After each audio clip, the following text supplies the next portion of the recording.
We had the pleasure of talking to Lieutenant General and the Executive Director of the College Football Playoff, Rich Clark, in Vegas at Big 12 Media Days, and he joins us now.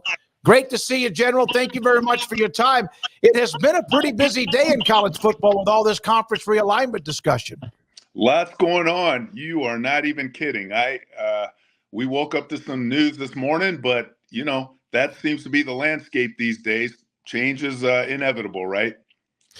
So in the grand scheme of things of the Pac trying to get back to where it was as an autonomy conference, they can't just say they are. There has to be a process of that.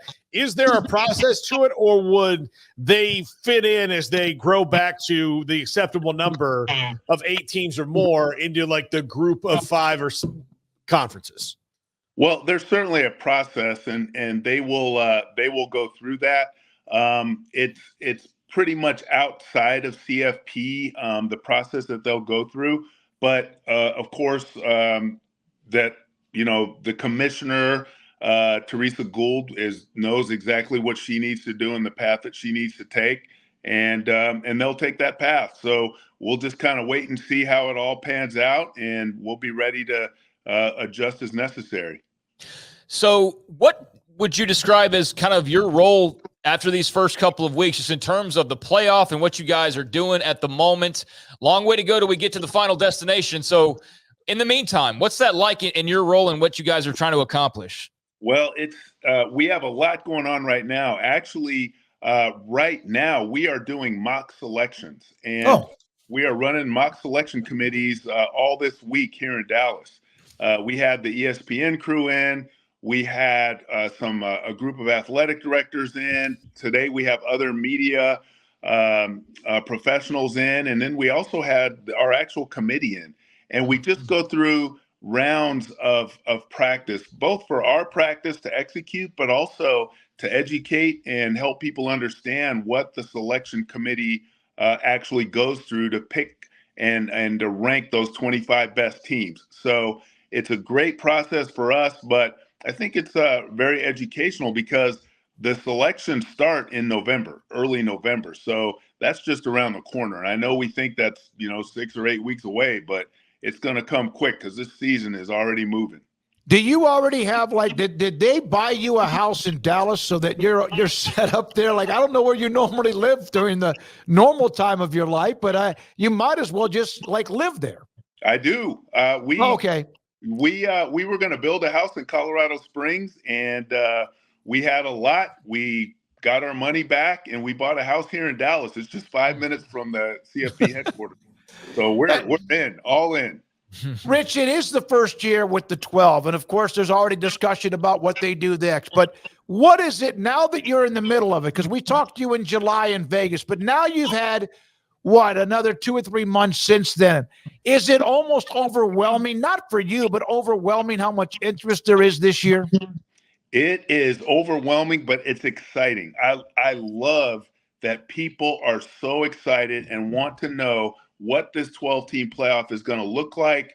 They're already talking about who's going to be in it. I mean, we're going into week 3 and people are already speculating, but I think that it is going to be very, very exciting going into it. But once we hit it, I do think people are going to be overwhelmed because it's going to be awesome. It really is.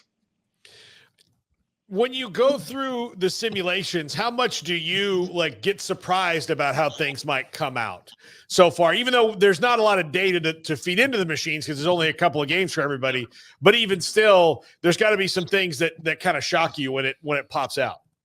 Yeah, it is. There's every now and then some surprises, but the surprises are usually in the things that people bring up as they're talking about teams and as they're assessing which team is better and which isn't. Sometimes you hear points that you hadn't thought of before.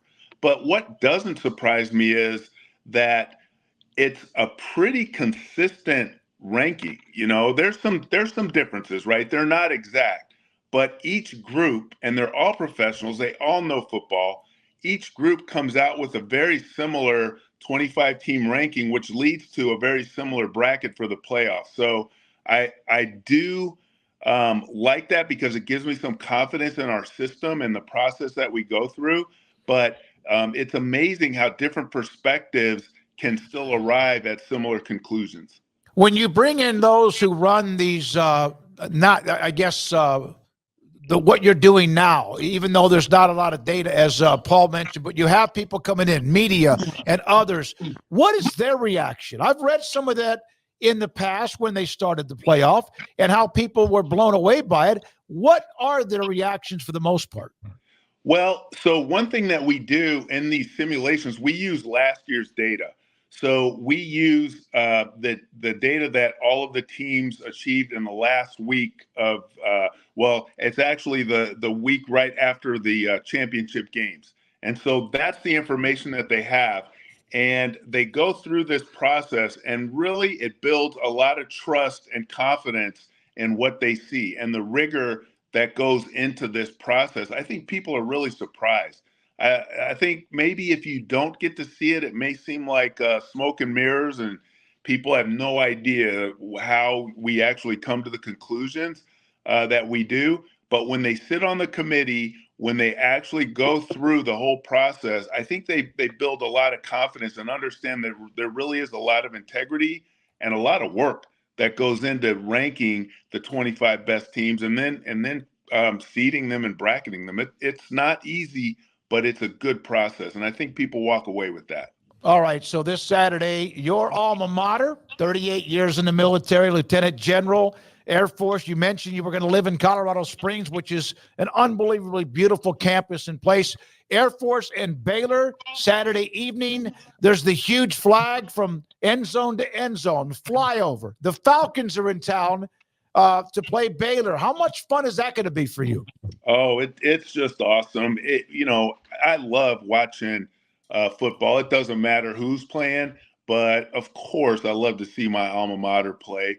And when they're playing a great team like Baylor with such great history and tradition, it's special for us. It's an out-of-conference game. I mean, to be able to play a Big 12 team is a good opportunity for Air Force. And we're a young team, so it's going to be good for us to step up and mix it up with the Big 12. So I'm excited. I'm excited to see how they fare, and it's going to be a great game.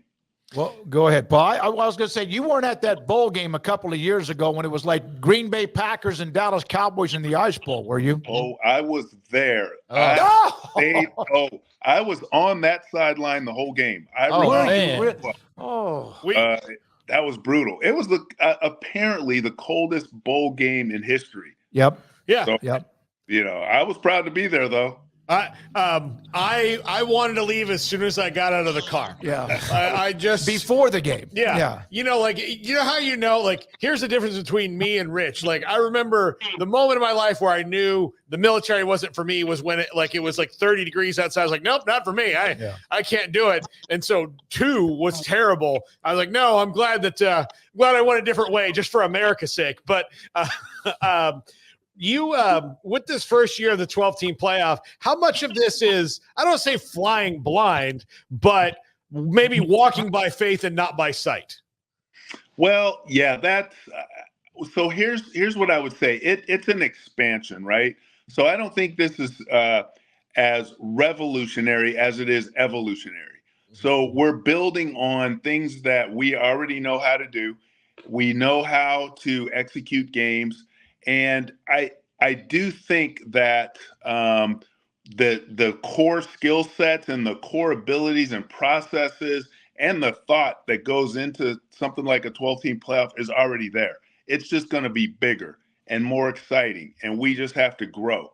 And so I don't think there's a lot of different muscle movements. It's just bigger muscle movements that we have to make happen. But so far it's going really well. We're really focused on that first round. Those campus games are going to be amazing. And we're looking at all the schools right now. We've actually reached out to all 134 FBS teams to say, are you ready? If this game comes to your campus, are you ready to execute?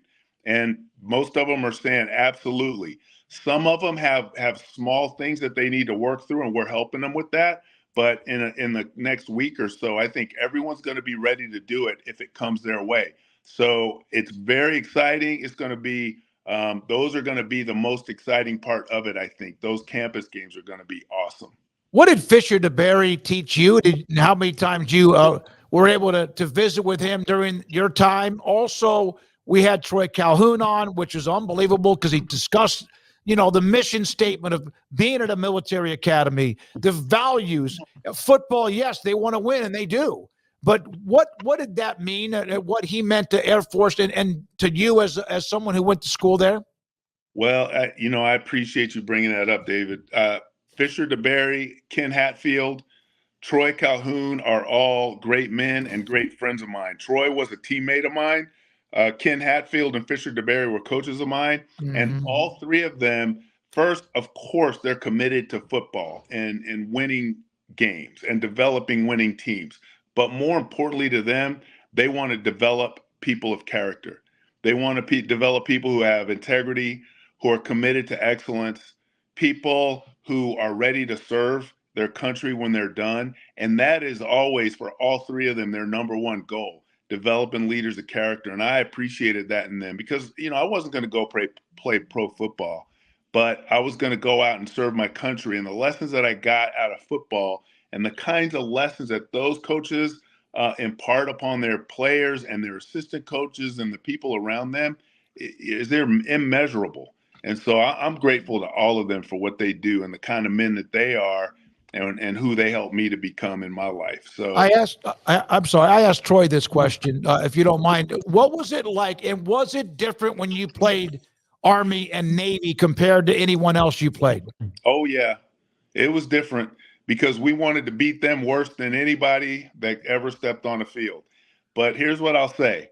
365 days a year, Army or Navy, or let me say this, 364 days a year.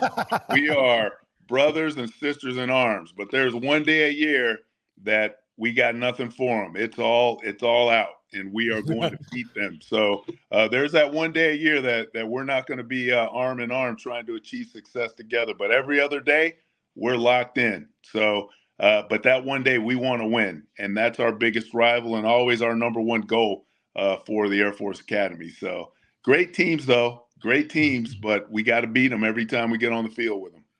When I'm just curious, and this is really just more about your life experience than anything else, but as you rose through the military, how much did you find that people who had played sports at increasingly higher levels were maybe more able to be into a structure like the military is, as opposed to maybe people who hadn't, because you've been coached, you've been yelled at, you've been pointed in a direction that maybe you didn't think you could go or do this or push to those limits before? Yeah, I think that athletics, regardless, whether you played in college, in high school, little league, whatever level it is, there is this sort of character development, this sort of competitive aggressiveness that an athlete has that really serves you well in the military.